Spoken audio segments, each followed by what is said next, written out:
ವೀಕ್ಷಕರಿಗೆಲ್ಲ ನಮಸ್ಕಾರ. Welcome to my YouTube channel. Bigg Boss Kannada season 12ರ ಮನೆಗೆ ಬಿಗ್ ಬಾಸ್ ಸೀಸನ್ 11ರ 5 ಸ್ಪರ್ಧಿಗಳು ಅತಿಥಿಯಾಗಿ ಎಂಟ್ರಿನ ಕೊಟ್ಟಿದ್ರು. ಅದು ಕೂಡ ನಿಮಗೆ ಗೊತ್ತಿದೆ. ಇನ್ನು ಬಿಗ್ ಬಾಸ್ ಅತಿಥಿಗಳಿಂದ ಹೆಚ್ಚು ಟಿಪ್ ಪಡೆದು ಸೂರಜ್, ಧನುಷ್, ರಘು, ಸ್ಪಂದನಾ, ಸೋಮಣ್ಣ ಮತ್ತು ಅಭಿಷೇಕ್ ಕ್ಯಾಪ್ಟನ್ಸಿ ರೇಸ್ಗೆ ಇಳಿದಿದ್ರು.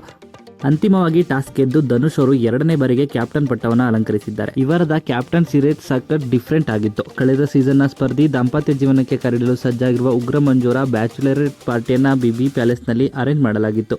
ಇನ್ನು ಉಗ್ರ ಮಂಜು ಜೊತೆಗೆ ತ್ರಿವಿಕ್ರಮ್, ಮೋಕ್ಷಿತಾ ಪೈ, ರಜತ್ ಹಾಗೂ ಚೈತ್ರಾ ಕುಂದಾಪುರ್ ದೊಡ್ಡಮನೆಗೆ ಎಂಟ್ರಿಯನ್ನ ನೀಡಿದ್ರು.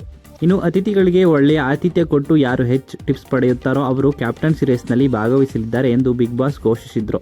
ಅಂತಿಮವಾಗಿ ಈ ವಾರದ ಕ್ಯಾಪ್ಟನ್ಸಿ ಟಾಸ್ಕ್ ಮುಗಿದಿದ್ದು ಧನುಷ್ ಅವರು 2ನೇ ಬಾರಿ ಕ್ಯಾಪ್ಟನ್ ಆಗಿ ಹೊರಹೊಮ್ಮಿದ್ದಾರೆ. ಈ ವಾರದ ಕ್ಯಾಪ್ಟನ್ಸಿ ಟಾಸ್ಕ್ ನಲ್ಲಿ ಅಂತಿಮವಾಗಿ ಸೂರಜ್, ಧನುಷ್, ರಘು, ಸ್ಪಂದನಾ ಮತ್ತು ಅಭಿಷೇಕ್ ಭಾಗವಹಿಸಿದ್ರು. ಈ 5 ತಮ್ಮ ಪರ ಕ್ಯಾಪ್ಟನ್ಸಿ ಆಡಲು 5 ಜನ ಗೆಸ್ಟ್ ಗಳಿಗೆ ಮನವೊಲಿಸಬೇಕು ಎಂದು ಬಿಗ್ ಬಾಸ್ ಸೂಚಿಸಿದ್ರು. ಆ ಪ್ರಕಾರ ಸ್ಪರ್ಧಿಗಳು ಕೂಡ 5 ಅತಿಥಿಗಳನ್ನ ಮನವೊಲಿಸಲು ಪ್ರಯತ್ನಿಸಿದ್ರು.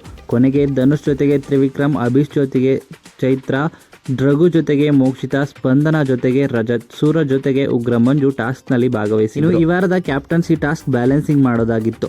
ಧನುಷ್ ಬ್ಯಾಲೆನ್ಸ್ ಮಾಡುವಲ್ಲಿ ಯಶಸ್ವಿಯಾಗಿ ಟಾಸ್ಕ್ ಗೆದ್ದು ಕ್ಯಾಪ್ಟನ್ ಪಟ್ಟ ಗಿಟ್ಟಿಸಿಕೊಂಡಿದ್ದಾರೆ. ಇನ್ನು ಬಿಗ್ ಬಾಸ್ ಸೀಸನ್ 11ರ ಸ್ಪರ್ಧಿಯಾಗಿದ್ದಂತಹ ತ್ರಿವಿಕ್ರಮ್ ಅವರು ಮೊದಲನೇ ಹಂತವನ್ನ ಕಂಪ್ಲೀಟ್ ಮಾಡಿ 2ನೇ ಹಂತಕ್ಕೆ ಪಾಸ್ ಕೊಡ್ತಾರೆ.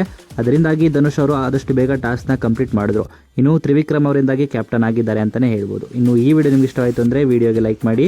ಬಿಗ್ ಬಾಸ್ ಕನ್ನಡ ಸೀಸನ್ 12ರ ಮತ್ತಷ್ಟು ಹೆಚ್ಚಿನ ವಿಡಿಯೋಗಳಿಗಾಗಿ ನಮ್ಮ ಚಾನಲ್ಗೆ ಸಬ್ಸ್ಕ್ರೈಬ್ ಮಾಡಿ.